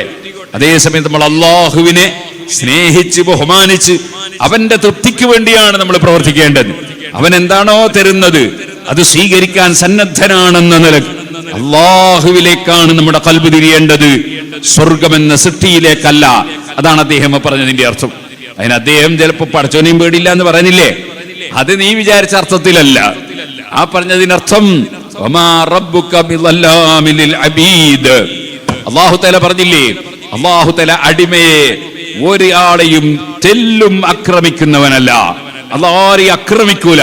ആക്രമിക്കാത്തവൻ എന്ത് പേടിക്കാനാ? ആക്രമിക്കുന്നവനല്ലേ പേടിക്കല്. അള്ളാഹു ആക്രമിക്കുന്നവനല്ല, അവൻ കാരുണ്യം ചെയ്യുന്നവനാണ്. അവനെ ഭയപ്പെടുകയല്ലോ, അവന്റെ കാരുണ്യത്തിൽ പ്രതീക്ഷ അർപ്പിക്കുകയല്ലേ വേണ്ടത്. ഏതുപോലെ ഒരു കുട്ടി പഴയ കാലത്ത്, ഇപ്പോഴത്തെ കാലത്ത് പിന്നെ അതൊന്നുമില്ല. അതായത് പണ്ട് കാലത്തൊക്കെ മദ്രസയിലും സ്കൂളൊക്കെ ചെന്നാൽ ചിലപ്പോ കുട്ടികളെ അടിക്കുന്ന അധ്യാപകന്മാരുണ്ടായിരുന്നു. ഇപ്പൊ അത് അടിക്കേണ്ട പൂതിയേ ഉണ്ടാവുള്ളൂ. അടിച്ചു കഴിഞ്ഞാൽ ഉടനെ പോലീസ് സ്റ്റേഷനിലെത്തും. അതുകൊണ്ട് ഇപ്പൊ ആരും അടിക്കാറില്ല. ഞാൻ പറഞ്ഞു വരുന്നത്, ചെറിയ അടി, പരിക്കൊന്നും പറ്റാത്ത ചെറിയ അടി കുട്ടികളെ അവരുടെ ഡിസിപ്ലിൻ ക്ലിയർ ആക്കാൻ വേണ്ടി, അച്ചടക്കം നിർവഹിക്കാൻ വേണ്ടി, അവർക്ക് പഠിക്കാൻ വേണ്ടി പ്രചോദനം നൽകാൻ വേണ്ടി സ്നേഹത്തിന്റെ ചില അടി, അല്ലാതെ വെറുപ്പിന്റെ അടിയല്ല, അതവ് പഠിപ്പിക്കാൻ വേണ്ടിയുള്ള ചെറിയ അടി ചില കുട്ടികളെ പഴയകാലത്തൊക്കെ ഗുരുനാഥന്മാരെ അടിച്ചിരുന്നു, മാതാപിതാക്കളും അടിച്ചിരുന്നു. ഇപ്പം മാതാപിതാക്കൾ അടിച്ചാലും ഇപ്പം കുഴപ്പം തന്നെയാണ്. പോലീസ് സ്റ്റേഷനിൽ വിളിച്ചു പറഞ്ഞാൽ പാപ്പാനെ പിടിച്ചു കൊണ്ടുപോകും, ഉമ്മാനെയും പിടിച്ചു കൊണ്ടുപോകും. അങ്ങനത്തെ ഒരു കാലമാണിപ്പോ. അപ്പൊ ഞാൻ പറഞ്ഞു വന്നത്, അങ്ങനെ അടിക്കും അങ്ങനെയുള്ള ഒരു ഗുരുനാഥൻ, ആ ഗുരുനാഥന്റെ അടുക്കലേക്ക് ഒരു ചെറിയ വടിയും മുറിച്ചിട്ട് ഒരു കുട്ടി സ്കൂളിലേക്ക് പോവാണ്. അപ്പൊ ഒരാൾ ചോദിച്ചു, മോനെ ഇതെന്തിനാ സ്കൂളിൽ പോകുമ്പോൾ വടി, പുസ്തകം പോരെ, ബുക്ക് ഉണ്ടായാ പോരെ? ഈ കുട്ടി പറഞ്ഞു, അത് ഉസ്താദിന് അല്ലെ ഗുരുനാഥന് മാഷ്ക്ക് കൊടുക്കാനാണ്. മാഷ്ക്ക് എന്തിനാ വടി? അത് അടിക്കാനാണ്. അപ്പൊ നിന്നെ അടിക്കൂലേ? എനിക്ക് മാഷ പേടിയില്ല. അതിനെ കുട്ടി, എനിക്ക് മാഷ പേടിയില്ല. അപ്പൊ അതെന്താണ്? പേടില്ലാത്തതിന്റെ കാരണം എന്റെ മാഷ് ആക്രമിക്കൂല, ഞാൻ എല്ലാം കൃത്യമായി പഠിക്കുന്ന കുട്ടിയാണ്. അപ്പൊ എന്റെ മാസ്റ്റർ ഒരിക്കലും അടിക്കൂല. ഞാൻ കൃത്യമായി അറ്റൻഡ് ഉണ്ടാവും, ഒരു ദിവസവും എന്റെ ഹാജറില്ലാതെ ഉണ്ടാവില്ല. അപ്പൊ എന്റെ മാഷ് എന്നെ അടിക്കൂല. ഞാൻ ഒരു കുട്ടിയെയും മാന്തിപ്പറിക്കൂല, ചീത്ത വിളിക്കൂല, കൊഞ്ഞനം കാട്ടൂല, അനാവശ്യമൊന്നും പറയൂല. ഞാൻ എല്ലാവരോടും വളരെ അച്ചടക്കത്തിൽ സൽസ്വഭാവത്തിൽ പെരുമാറുന്ന കുട്ടിയാണ്. അതുകൊണ്ട് എന്റെ മാസ്റ്റർ എന്നൊന്നും ചെയ്യൂല, ആ മാസ്റ്റർ വെറുതെ ഒന്നും ചെയ്യൂല. അതുകൊണ്ട് എനിക്ക് മാസ്റ്റർ പേടിയില്ല എന്ന് പറഞ്ഞ അതുകൊണ്ടാ. ഇതുപോലെ അള്ളാഹുവിന്റെ മഹാന്മാരായ ചില അടിമകൾ, അവരെ സംബന്ധിച്ചിടത്തോളം അവരെ ജീവിതത്തിൽ അള്ളാഹ് കൽപ്പിച്ചതൊക്കെ അവരെടുത്തവരായിരിക്കും, അള്ളാഹു വിരോധിച്ചതൊക്കെ ഒഴിക്കുന്നവരായിരിക്കും. അവർക്ക് മനസ്സിൽ ഒരല്പവും അഹങ്കാരമില്ല, ഞാനൊരു വലിയവനാണെന്ന് തോന്നലില്ല, അസൂയയില്ല, വിദ്വേഷമില്ല, വൈരാഗ്യമില്ല, വെറുപ്പില്ല, ചീത്ത വിളിച്ചവനോടുമില്ല, കല്ലെറിഞ്ഞവനോടുമില്ല. എല്ലാവരും നന്നാകണം എന്ന ആഗ്രഹം മാത്രം. അങ്ങനെ വളരെ നല്ല മനസ്സോടുകൂടി അള്ളാഹുവിനെ അങ്ങേയറ്റം പ്രിയം വെച്ച്, അവന്റെ ഹബീബായ നബി സല്ലല്ലാഹു അലൈഹി വസല്ലം തങ്ങളെ അങ്ങേയറ്റം പ്രിയം വെച്ച് അള്ളാഹും റസൂലും പഠിപ്പിച്ചത് എന്താണോ അതക്ഷരം പ്രതി സ്വീകരിച്ച് ജീവിക്കുന്ന ഒരു വ്യക്തിയാകുമ്പോ അള്ളാഹു ആക്രമിക്കൂലല്ലോ. വമാ റബ്ബുക ബിളല്ലാമിൽ അബീദ്, അതേ അങ്ങയുടെ റബ്ബ് അല്പവും ആക്രമിക്കൂല എന്നല്ലേ ഖുർആൻ പറഞ്ഞ്. പിന്നെ എന്ത് പേടിക്കാനാ? അള്ളാഹു എനിക്ക് സമ്മാനം തരുമെന്നല്ലാതെ പേടിക്കേണ്ടതില്ലല്ലോ. ആ അർത്ഥത്തിലാണ് പേടില്ല എന്ന് പറയുന്നത്. അല്ലാതെ അള്ളാഹിനെ പേടിക്കാതെ കള്ളം കുടിച്ച് നടക്കൂന്നല്ല, അള്ളാഹുവിനെ പേടിക്കാതെ ലഹരി ഉപയോഗിക്കുമെന്നല്ല, അള്ളാഹുവിനെ പേടിക്കാതെ മയക്കുമരുന്ന് ഉപയോഗിക്കുമെന്നല്ല, അള്ളാഹുവിനെ പേടിക്കാതെ അന്യപെണ്ണിനെ മുഖത്ത് നോക്കുമെന്നല്ല. അർത്ഥം അള്ളാഹുവിൻ പൂർണ്ണമായി ലയിച്ച് അള്ളാഹുവിനനുസരിച്ച് ജീവിക്കുന്നതിനാൽ പടച്ചവൻ എന്നെ ശിക്ഷിക്കുകയല്ലോ രക്ഷിക്കുകയാണല്ലോ ചെയ്യുക എന്ന വലിയ പ്രതീക്ഷയുണ്ടെന്നാണ് പറഞ്ഞതിന്റെ അർത്ഥം. പിന്നീട് ഇമാം അബൂ ഹനീഫ റളിയല്ലാഹു അൻഹു പറഞ്ഞു, അദ്ദേഹത്തിന് പറഞ്ഞൊരു കുഴപ്പമാണ് നിങ്ങൾ എന്ത് അള്ളാന്റെ റഹ്മത്ത് ഇറങ്ങുമ്പോൾ അയാൾ ഓടിക്കളിയൂന്ന് പറഞ്ഞു. ആ റഹ്മത്ത് കൊണ്ട് ഉദ്ദേശം ഖുർആനിൽ പറഞ്ഞ റഹ്മത്താണ്. അതാണ് ഞാൻ പറഞ്ഞു, ഇപ്പൊ മഴ പെയ്യാണ്, മഴയെ സംബന്ധിച്ച് അല്ലാഹ് പറഞ്ഞതാണ്, വഹുവല്ലദീ യുർസിലു റിയാഹ ബുശ്റൻ ബൈന യദൈ റഹ്മതിഹി. അല്ലാഹുവിന്റെ റഹ്മത്തിന് മുമ്പ് അല്ലാഹ് കാറ്റിനെ അയക്കും. ഇത് റഹ്മത്ത് എന്ന് പറഞ്ഞാൽ മഴയാണ്. ആ മഴ, അതാണ് അയാൾ പറഞ്ഞത്, അള്ളാന്റെ റഹ്മത്ത് ഇറങ്ങുമ്പോൾ ഞാൻ ഓടിക്കളിയും. നമ്മളെല്ലാം അങ്ങനെ തന്നെയല്ലേ, മഴ പെയ്യുമ്പോൾ ഓടിയിട്ട് എവിടെങ്കിലും കയറിയിരിക്കല്ലേ ചെയ്യുക. അതാണ് റഹ്മത്ത് ഇറങ്ങുമ്പോൾ ഓടിക്കളിയൂ എന്ന് പറഞ്ഞു. അതിന് അയാൾ ഫിത്നനെ ഇഷ്ടപ്പെടുന്നു എന്ന് പറഞ്ഞില്ലേ, അത് ഖുർആൻ പറഞ്ഞൊരു ഫിത്നയാണ്. അതെന്താണ്? ഇന്നമാ അംവാലുക്കും വഔലാദുക്കും ഫിത്ന, നിങ്ങളുടെ സമ്പത്തുകളും നിങ്ങളുടെ സന്താനങ്ങളും ഫിത്നയാണ് എന്ന് ഖുർആനിലുണ്ട്. അതെ, അതൊരു പരീക്ഷണമാണ്. നമ്മുടെ സമ്പത്തിന് സക്കാത്ത് കൊടുക്കുന്നുണ്ടോ? അള്ളാഹുവിന്റെ പരീക്ഷണമാണ്. ആ സമ്പത്ത് കൊണ്ട് പാവപ്പെട്ടവരെ സഹായിക്കുന്നുണ്ടോ? അള്ളാഹുവിന്റെ പരീക്ഷണമാണ്. സമ്പത്ത് ദൂർത്തടിക്കുന്നുണ്ടോ? അള്ളാഹിന്റെ പരീക്ഷണമാണ്. അനാവശ്യത്തിന് ചെലവഴിക്കുന്നുണ്ടോ? റബ്ബിന്റെ പരീക്ഷണമാണ്. ആ പണം കൊണ്ട് അതാ നീ മദ്യപാനിയാകുന്നുണ്ടോ? ലഹരി ഉപയോഗിക്കുന്നുണ്ടോ? മയക്കുമരുന്നുകാരനാകുന്നുണ്ടോ? അന്യപെണ്ണിനെ ആകർഷിക്കാൻ വേണ്ടി ശ്രമിക്കുന്നുണ്ടോ? നീ എന്തെല്ലാം ആ പണം കൊണ്ട് ചെയ്യുന്നു എന്ന് റബ്ബിന്റെ പരീക്ഷണമാണ്. അതുകൊണ്ട് നിന്റെ സമ്പത്തും നിന്റെ സന്താനങ്ങളും പരീക്ഷണമാണ് എന്നർത്ഥത്തിൽ ഖുർആൻ ഇന്നമാ അംവാലുക്കും വഔലാദുക്കും ഫിത്ന എന്ന് പറഞ്ഞിട്ടുണ്ട്. ആ ഫിത്നയാണ് അദ്ദേഹം പറഞ്ഞത്. എനിക്ക് ഫിത്നനെ ഇഷ്ടമാണെന്ന് തന്നെ, എന്റെ മക്കളോട് എനിക്ക് ഇഷ്ടമാണ്, എന്റെ സ്വത്തിനോടും എനിക്ക് ഇഷ്ടമാണെന്നാ പറഞ്ഞു. അതിന് കുഴപ്പമൊന്നുമില്ലല്ലോ, നല്ല കാര്യത്തിനെ ചെലവഴിക്കണ്ടു, നന്നാക്കിയിട്ടേ കുട്ടികളെ വളർത്തണ്ടു എന്നല്ലേ ഉള്ളൂ. അതാണ് ഇഷ്ടമാണ് എന്ന് പറഞ്ഞതിന്റെ അർത്ഥം. പിന്നെ അദ്ദേഹത്തിന് പറഞ്ഞൊരു കുഴപ്പം, അദ്ദേഹം റുകൂഉം സുജൂദും ഇല്ലാതെ നിസ്കരിക്കുന്നതാണ്. ശരിയാണ്, അയാൾ മയ്യിത്ത് നിസ്കരിക്കാറുണ്ട് എന്നാ പറഞ്ഞതിന്റെ അർത്ഥം. മയ്യിത്ത് നിസ്കാരത്തിന് റുകൂഉം സുജൂദും ഇല്ലല്ലോ എന്നാണ് ആ പറഞ്ഞതിന്റെ അർത്ഥം. അല്ലെങ്കിൽ പറഞ്ഞതിനർത്ഥം യുസല്ലി എന്ന് പറഞ്ഞാൽ അദ്ദേഹം സലാത്തിയുള്ളൂ എന്നാണ് അതിന്റെ അർത്ഥം. പിന്നെയോ, പിന്നെ അദ്ദേഹം ജൂതന്മാർ പറഞ്ഞത് ശരിയാന്ന് പറഞ്ഞില്ലേ, ക്രിസ്ത്യാനികൾ പറഞ്ഞത് ശരിയാന്ന് പറഞ്ഞില്ലേ, അത് ഖുർആനിൽ അല്ലാഹ് പറഞ്ഞിട്ടുണ്ട്. ഖാലത്തിൽ യഹൂദു ലൈസത്തിൻ നസാറ അലാ ശൈ വഖാലത്തിൻ നസാറ ലൈസത്തിൽ യഹൂദു അലാ ശൈ. ജൂതന്മാര് പറഞ്ഞു ക്രിസ്ത്യാനികൾ ശരിയായ മാർഗത്തിലല്ല, ജൂതന്മാര് ശരിയായ മാർഗത്തിലല്ല. നമ്മുടെ സെലഫികളെ കാണുന്നില്ലേ, 8 വിഭാഗമായി പിരിഞ്ഞിട്ട് ഓരോരുത്തൻ പറഞ്ഞു മറ്റോ മുശ്രിക്കാണ്. അപ്പോ നമുക്ക് വേണമെങ്കിൽ പറയാം, എന്ത് എല്ലാരും പറയുന്ന അങ്ങോട്ടും ഇങ്ങോട്ടും പേച്ചവരാണ്. നമുക്ക് വേണേൽ പറയാം എല്ലാവരും പറഞ്ഞത് ശരിയാന്ന് പറയാം, കാരണം എല്ലാവരും പേച്ചാണല്ലോ. അതുപോലെ ജൂതന്മാര് പറയുന്ന നസ്രാനികൾ പേച്ചവരാണ്, അവര് ശരിയില്ല. നസാറാക്കൾ ക്രിസ്ത്യാനികൾ പറയുന്നു ലൈസത്തിൽ യഹൂദു അലാ ശൈ, യഹൂദികൾ ശരിയായ മാർഗത്തിൽ പേച്ചവരാണ്. ഇയാൾ പറഞ്ഞു രണ്ടൂട്ടർ പറഞ്ഞു ശരിയാണ്, കാരണം രണ്ടും ശരിയില്ല. അതാണ് പറഞ്ഞത്. അല്ലാതെ അവരുടെ ആശയങ്ങളൊക്കെ ശരിയാണ് എന്നല്ല. ഇങ്ങനെ വിശദീകരിച്ചു കൊടുത്തപ്പോൾ ആ ചോദ്യകർത്താവ് അബൂ ഹനീഫ റളിയല്ലാഹു അൻഹുവിനെ നെറ്റി പിടിച്ച് ചുംബിച്ച് തിരിച്ചുപോയി എന്നാണ് ചരിത്രം. അപ്പൊ ഞാൻ പറഞ്ഞു വന്നത്, മഴ എന്ന് പറയുന്നത് അള്ളാഹുവിന്റെ റഹ്മത്താണ്. മഴ പെയ്യുന്ന സമയം ദുആക്ക് ഇജാബത്ത് ലഭിക്കാൻ സാധ്യതയുള്ള സമയമാണ്. അതോടുകൂടി വെള്ളിയാഴ്ച രാവും കൂടിയായാലോ, അതോടുകൂടി ദുൽഹജ്ജ് 10 രാത്രിയും കൂടിയായാലോ, നമ്മുടെ ഈ രാത്രി വലിയ പുണ്യമുള്ള പരിഗണനീയമായ ഒരു രാത്രിയാണ്. അള്ളാഹു നമ്മിൽ നിന്നെല്ലാം ഖബൂൽ ചെയ്യുമാറാകട്ടെ. അസ്റഫുൽ ഖൽഖ് സല്ലല്ലാഹു അലൈഹി വസല്ലം തങ്ങളുടെ പേരിൽ സ്വലാത്ത് ചൊല്ലുക. യാ അയ്യുഹല്ലദീന ആമനൂ സല്ലൂ അലൈഹി വസല്ലിമൂ തസ്ലീമാ. ഖുർആൻ പറഞ്ഞു, ഇന്നല്ലാഹ വമലായികതഹു യുസല്ലൂന അലൻ നബിയ്യ്.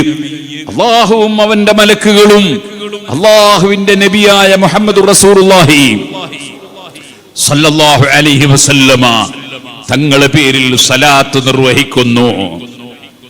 യുസല്ലൂന, സലാത്ത് എന്ന് പറഞ്ഞാൽ ഫത്ഹുൽ മുഈൻ അടക്കമുള്ള കിതാബുകൾ നമുക്ക് കാണാം.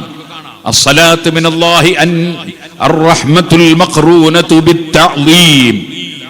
ആദരവോട് അനുബന്ധിച്ചുള്ള, ആദരവോട് കൂടിയുള്ള അനുഗ്രഹത്തിനാണ് സലാത്ത് എന്ന് പറയുന്നത്. അപ്പൊ ഇന്നല്ലാഹ വമലായികതഹു, അല്ലാഹു തആല അതാ സലാത്ത് നിർവഹിക്കുന്നു, ആദരപൂർവമുള്ള അനുഗ്രഹം നൽകുന്നു മുഹമ്മദുർ റസൂലുള്ളാഹി സ്വല്ലല്ലാഹു അലൈഹി വസല്ലം തങ്ങൾ. ഇന്നല്ലാഹ വമലായികതഹു, അല്ലാഹുവിന്റെ മലക്കുകൾ അനുഗ്രഹം നൽകുന്നു എന്ന് പറയാൻ കഴിയില്ലല്ലോ. അനുഗ്രഹം നൽകുന്നവൻ അല്ലല്ലേ. അപ്പൊ പിന്നെ അതിന്റെ അർത്ഥം എന്താ? അനുഗ്രഹം വർഷിക്കുന്നു എന്ന് പറഞ്ഞാൽ, അനുഗ്രഹം നൽകുന്നു എന്ന് പറഞ്ഞാൽ അനുഗ്രഹത്തിന് വേണ്ടി പടച്ചവനോട് ആവശ്യപ്പെടുന്നു എന്നാണ് അതിന്റെ അർത്ഥം. ഇന്നല്ലാഹ വമലായികതഹു യുസല്ലൂന അലൻ നബി യാ അയ്യുഹല്ലദീന ആമനു. ഇത് സലാത്ത് വാർഷികത്തിന്റെ പരിപാടിയാണല്ലോ, അതുകൊണ്ട് സലാത്തിനെ സംബന്ധിച്ച് ബർക്കത്തിന് വേണ്ടി മാത്രം പറയാൻ. യാ അയ്യുഹല്ലദീന ആമനു, ഓ ഈമാനുള്ളവരെ. യാ അയ്യുഹ, അല്ലാഹു തആല വിളിക്കുന്നൊരു വിളിയാണത് അയ്യുഹ. അതേ അയ്യുഹ, അയ്യുഹ ഇട്ട് വിളിക്കുന്ന വിളിക്കാണ് അയ്യഹ എന്ന് പറയുക. നമ്മുടെ നുബാത്തിയ ഖുതുബയിൽ, രണ്ടാമത്തെ ഖുതുബയിൽ ഒരു സ്ഥലത്തുണ്ട്, വഅയ്യഹ ബിൽ മുഅ്മിനീന മിൻ ബരിയതി. വഅയ്യഹ എന്ന് പറഞ്ഞാൽ അതിന്റെ അർത്ഥം അയ്യുഹ എന്ന് ചേർത്തുകൊണ്ട് അല്ലാഹ് വിളിച്ചു എന്നാണ് അതിന്റെ അർത്ഥം. അയ്യഹ എന്ന് പറഞ്ഞാൽ അയ്യുഹ എന്ന് കൂട്ടിക്കൊണ്ട് വിളിച്ചു എന്നാണ് അതിന്റെ അർത്ഥം. അതിന്റെ അർത്ഥം തിരിയാത്തതുകൊണ്ട് ചിലര് അയ്യദ എന്നൊക്കെ ആക്കി മാറ്റാറുണ്ട്. അത് മാറ്റുമൊന്നും ചെയ്യണ്ട, അയ്യഹ തന്നെയാണ് അവിടെ. അയ്യുഹല്ലദീന ആമനു, ഓ മുഅ്മിനീങ്ങളെ. യാ അയ്യുഹല്ലദീന ആമനു, ഓ മുഅ്മിനീങ്ങളെ. സല്ലൂ അലൈഹി, സല്ലൂ അലൈഹി, നിങ്ങൾ നബി സല്ലല്ലാഹു അലൈഹി വസല്ലം തങ്ങൾക്ക് സലാത്ത് ചെയ്യണേ. സലാത്തിന് നമ്മൾ എന്തായിരുന്നു നേരത്തെ അർത്ഥം പറഞ്ഞത്? ആദരവോടെയുള്ള റഹ്മത്ത് എന്നാണല്ലോ. ആ ആദരവോടെയുള്ള റഹ്മത്ത് നൽകാൻ അള്ളാഹുവിനല്ലേ കഴിയൂ, നമ്മക്ക് കഴിയൂലല്ലോ. അപ്പൊ കഴിയാത്തൊരു കാര്യമാണ് അള്ളാഹ് നമ്മളോട് പറയുന്നത്. ഞാനീ പറയുന്നത് ശരിക്കും മനസ്സിലാക്കണം. യാ അയ്യുഹല്ലദീന ആമനു സല്ലു അലൈഹി, നിങ്ങൾ അനുഗ്രഹം നൽകണേ എന്ന് പറഞ്ഞാൽ അനുഗ്രഹം നൽകാൻ നമ്മളെ കൊണ്ട് കഴിയൂലല്ലോ, അത് അള്ളാഹുവിനല്ലേ കഴിയൂ. അതുകൊണ്ട് ഈ ആയത്തിന്റെ തഫ്സീറിൽ ഇമാം റാസി റളിയല്ലാഹു അൻഹു വിശദീകരിക്കുകയാണ്, അല്ലാഹു തആല നമ്മളോട് സാധിക്കാത്ത ഒരു കാര്യം പറഞ്ഞു എന്നല്ലേ വരിക. അതേ, റഹ്മത്ത് ചെയ്യാൻ നമ്മളെ കൊണ്ട് കഴിയില്ലല്ലോ. പക്ഷെ ഓരോ സ്ഥലത്തും ഓരോ പദം പ്രയോഗിക്കുമ്പോൾ ആ പദത്തിന്റെ ഉദ്ദേശം എന്താണെന്ന് നോക്കണം. കഴിയാത്ത ആളോട് കഴിയാത്തൊരു കാര്യം പറഞ്ഞാൽ കഴിയുന്നത് ചെയ്യണം എന്നാണ് അതിന്റെ അർത്ഥം. കഴിയാത്തത് പറഞ്ഞാൽ കഴിയുന്നത് ചെയ്യണമെന്നാണ് അതിന്റെ അർത്ഥം. അങ്ങനെ വരുമ്പോൾ അതേ അയ്യുഹല്ലദീന ആമനു, ഓ മുഅ്മിനീങ്ങളെ, സല്ലൂ അലൈഹി, നബി തങ്ങളുടെ മേൽ നിങ്ങൾ അനുഗ്രഹം ചെയ്യണേ എന്ന് പറഞ്ഞാൽ നമ്മളെ കൊണ്ട് കഴിയില്ല. അപ്പൊ അതിന്റെ ഉദ്ദേശം എന്താണ്? അനുഗ്രഹം ചെയ്യാൻ കഴിയുന്നവനോട് പറയണേ എന്നാണ്. അനുഗ്രഹം ചെയ്യാൻ കഴിയുന്നവനോട് പറയണേ എന്നാണ് സല്ലു അലൈഹി എന്നതിന്റെ അർത്ഥം. അതിനാൽ നമ്മൾ എന്ത് ചെയ്യുന്നു? നമ്മൾ അല്ലാഹുവിനോട് പറയുന്നു, അവനാണല്ലോ അനുഗ്രഹം ചെയ്യുന്നവൻ. അവനോട് നമ്മൾ പറയാണ്, അല്ലാഹുമ്മ സല്ലി അലാ സയ്യിദിനാ മുഹമ്മദ്, അല്ലെങ്കിൽ സല്ലല്ലാഹു അലാ സയ്യിദിനാ മുഹമ്മദ്. അല്ലാഹുവേ, നീ മഹത്തായ അനുഗ്രഹം മുഹമ്മദ് നബി സല്ലല്ലാഹു അലൈഹി വസല്ലം തങ്ങൾക്ക് നീ കൊടുക്കണേ എന്ന് നമ്മൾ പറയാണ്. നമ്മളോട് അല്ലാഹ് പറഞ്ഞത് സല്ലു എന്നാണ്. സല്ലു എന്ന് പറഞ്ഞാൽ അതിന്റെ ഉദ്ദേശം നിങ്ങൾ സലാത്ത് പറയണം എന്നാണ്. സലാത്ത് ചെയ്യാൻ വേണ്ടി പറയണം എന്നാണ്. കാരണം സലാത്ത് ചെയ്യാൻ നമ്മളെ കൊണ്ട് കഴിയില്ല, അനുഗ്രഹം ചെയ്യാൻ നമ്മളെ കൊണ്ട് കഴിയില്ല. കഴിയാത്തൊരു കാര്യം പറഞ്ഞാൽ കഴിയുന്നത് ചെയ്യണമെന്നാണ് അതിന്റെ അർത്ഥം. ഇത് മനസ്സിലാക്കി കൊടുക്കാൻ വേണ്ടി ഞാൻ ഉള്ളാളത്തുനിന്ന് പ്രസംഗിക്കുമ്പോഴാണെന്ന് തോന്നുന്നു, വേറെ പല സ്ഥലത്തുനിന്ന് ഞാനത് പറഞ്ഞിട്ടുണ്ട്.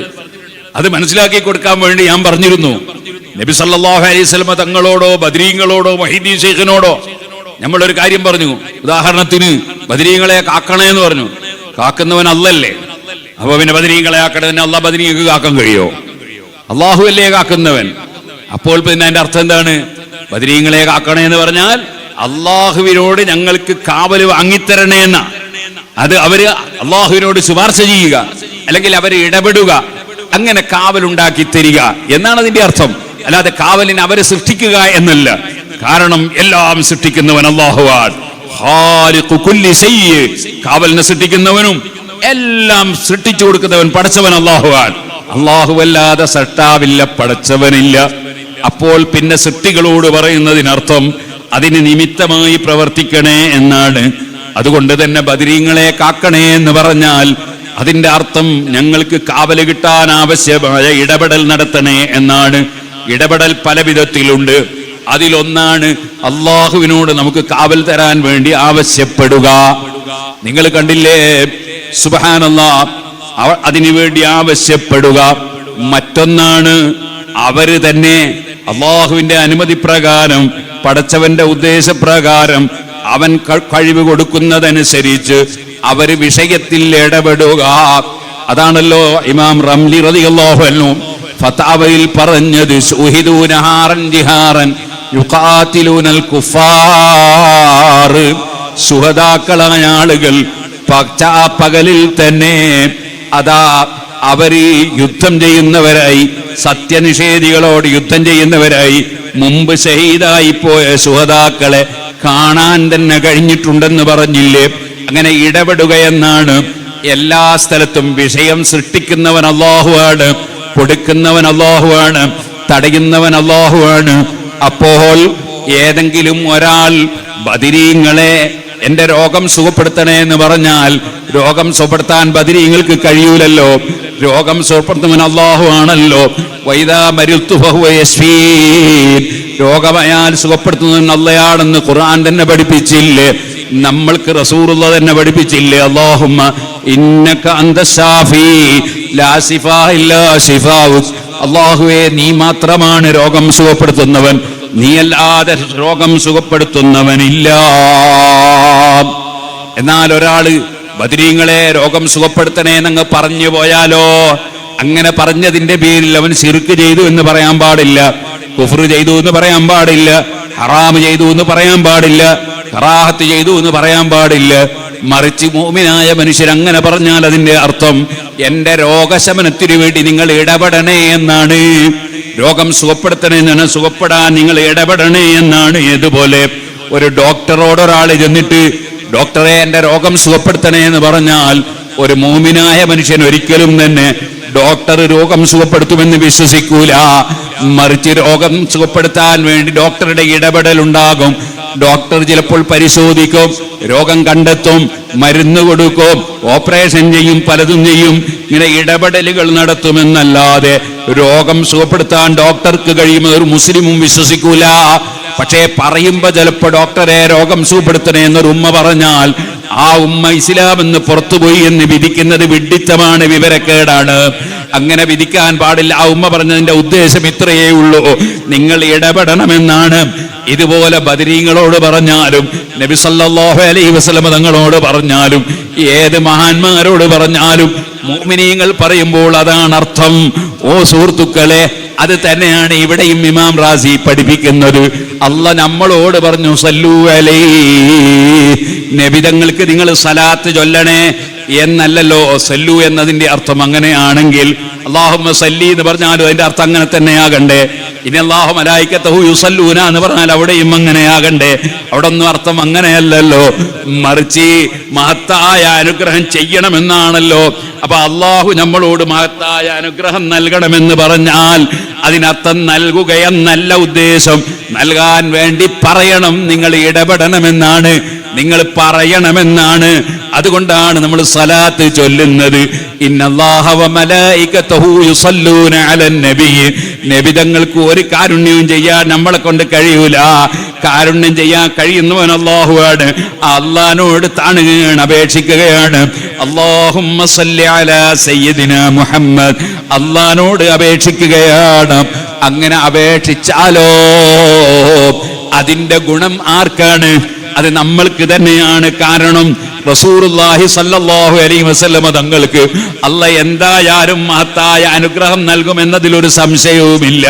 അത് പടച്ചവർ ഏറ്റെടുത്ത കാര്യമാണ്, ചെയ്യുമെന്ന് പ്രഖ്യാപിച്ചതാണ്. നമ്മൾ സലാത്ത് ചൊല്ലിയില്ലെങ്കിലും അല്ലാഹു നബി തങ്ങൾക്ക് സലാത്ത് നൽകുമെന്നുറപ്പാണ്. പിന്നെ നമ്മൾ എന്തിനാണ് ഇത് പറയുന്നത്? അതാണ് നബി സല്ലല്ലാഹു അലൈഹി വസല്ലം നമ്മളെ പഠിപ്പിച്ചത്. മൻ സല്ലല്ലാ അലൈഹി വാഹിദതൻ സല്ലല്ലാഹു അലൈഹി ബിഹി അസ്റാ. എന്റെ പേരിൽ സലാത്ത് നിർവഹിച്ചാൽ അതിന്റെ ഗുണം നിങ്ങൾക്കാണ്. നിങ്ങൾക്ക് ചുരുങ്ങിയത് 10 ഗുണം അല്ലാഹ് തരും. അതുകൊണ്ട് എന്റെ ഉമ്മത്തുകളെ, നിങ്ങൾക്ക് വിജയം കൈവരിക്കാൻ ഞാൻ മുഖേനയല്ലേ നിങ്ങൾക്ക് സാധിക്കുക? നബിതങ്ങൾ മുഖേനയല്ലേ നമുക്ക് വിജയത്തിന് സാധ്യതയുള്ളത്? ഞാൻ അതുകൊണ്ട് തന്നെ പറയട്ടെ, പ്രിയപ്പെട്ട മുതഅല്ലിമീങ്ങളെ, ഇന്നലെ ഞാൻ മുതഅല്ലിമീങ്ങൾക്ക് ഫത്ഹുൽ മുഈൻ തുടങ്ങിക്കൊടുത്തു. ആ ഫത്ഹുൽ മുഈന്റെ തുടക്കത്തിലുണ്ടല്ലോ സലാത്തൻ വ സലാമൻ അഫൂസു ബിഹിമാ. ഓ അല്ലാഹുവേ, നീ നബിതങ്ങൾക്ക് സലാത്ത് നിർവഹിക്കണം, നീ സലാം നൽകണം. ആ സലാത്ത് സലാം എങ്ങനെയുള്ളതാണ്? അഫൂസു ബിഹിമാ യൗമൽ മആദ്. നബിതങ്ങൾക്ക് നീ കൊടുക്കുന്ന ഗുണം കൊണ്ട്, നീ കൊടുക്കുന്ന അനുഗ്രഹം കൊണ്ട്, നീ കൊടുക്കുന്ന സലാം കൊണ്ട് ഞാനങ്ങ് ജയിച്ചു പോകും.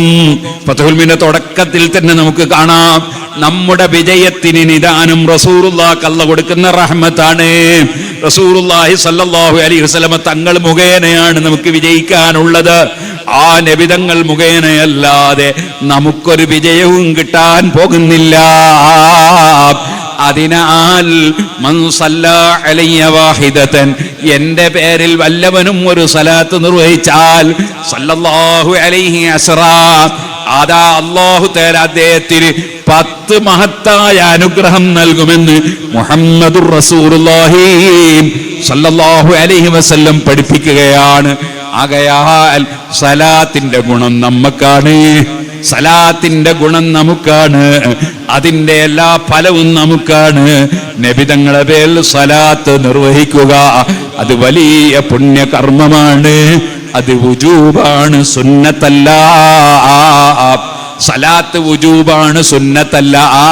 കാരണം അല്ലാഹല്ലേ പറഞ്ഞത്, സല്ലു അലൈഹി, നിങ്ങൾ സലാത്ത് ചൊല്ലണേ, മുസല്ലിമു, നിങ്ങൾ സലാം ചൊല്ലണേ.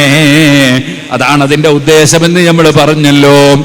അങ്ങനെ വരുമ്പോൾ അല്ലാഹ് കൽപ്പിച്ച ഒരു കാര്യം നിർബന്ധമാകണ്ടേ? നിർബന്ധമാണല്ലോ. ആ നിർബന്ധമാകുന്ന സമയമാണ് നിസ്കാരത്തിൽ റസൂലുള്ളാഹിന്റെ പേരിൽ സലാത്ത് വുജൂബാണ്. അല്ലാഹുമ്മ സല്ലി അലാ മുഹമ്മദ് എന്ന് പറയാതെ സലാത്ത് നിസ്കാരം നമുക്ക് ശരിയാകൂല.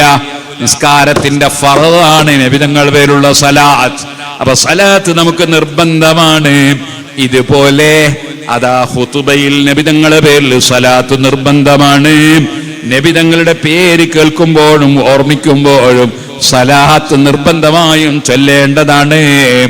ഓ മുഅ്മിനീങ്ങളെ, ഇങ്ങനെ സലാത്ത് നിർബന്ധമായ കർമ്മമാണ്. സലാം ചൊല്ലലും അങ്ങനെ തന്നെയാണ്. അസ്സലാമു അലൈക അയ്യുഹൻ നബിയു. നമ്മുടെ നിസ്കാരത്തിൽ റസൂലുള്ളാഹി സ്വല്ലല്ലാഹു അലൈഹി നിങ്ങൾക്ക് സലാം പറയുന്നില്ലേ?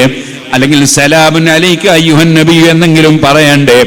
ആകയാൽ സലാം ചൊല്ലലും നിർബന്ധം തന്നെയാണ്. സലാത്തും സലാമും നിസ്കാരത്തിൽ നിർബന്ധമാണ്. എന്നാൽ മറ്റ് സമയങ്ങളിലോ, മറ്റ് സമയങ്ങളിൽ പ്രത്യേകം സലാത്ത് സുന്നത്തുള്ള സമയമുണ്ട്. സുഹൃത്തുക്കളെ, നമുക്കറിയാമല്ലോ, പള്ളിയിൽ കയറുന്ന സമയത്ത് ബിസ്മി ചൊല്ലിയിട്ട് പള്ളിയിലേക്ക് കയറണം. അതോടുകൂടെ സലാത്തും സലാമും ചൊല്ലിയിട്ട് പള്ളിയിലേക്ക് കയറണം. വലത്തെ കാലെടുത്ത് വെച്ചുകൊണ്ട് കയറണം. ബിസ്മി ചൊല്ലി കയറണം. സലാത്ത് ചൊല്ലി പള്ളിയിലേക്ക് കയറണം. ഇതുപോലെ പല സ്ഥലങ്ങളും സലാത്ത് പ്രത്യേകം സുന്നത്തുള്ള സ്ഥലങ്ങളുണ്ട്. ദുആ നടത്തുമ്പോൾ ദുആന്റെ ആദ്യത്തിൽ സലാത്ത് സുന്നത്തുണ്ട്. ദുആയുടെ ഇടക്കും ഒരു സലാത്ത് ഇല്ലൽ പുണ്യമുണ്ട്.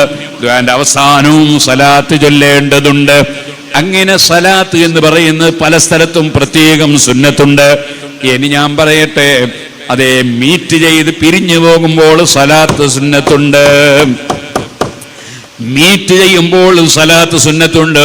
അതുകൊണ്ടാണ് ചില പ്രായം ചെന്ന ആളുകൾ അസ്സലാമു അലൈക്കും വഅലൈക്കും അസ്സലാം എന്ന് പറഞ്ഞ് മുസാഫഹത്ത് ചെയ്താൽ ആ കയ്യും പിടിച്ചവർ അല്ലാഹുമ്മ സല്ലി അലാ മുഹമ്മദ് എന്ന് പറയുന്നത് കേൾക്കാം.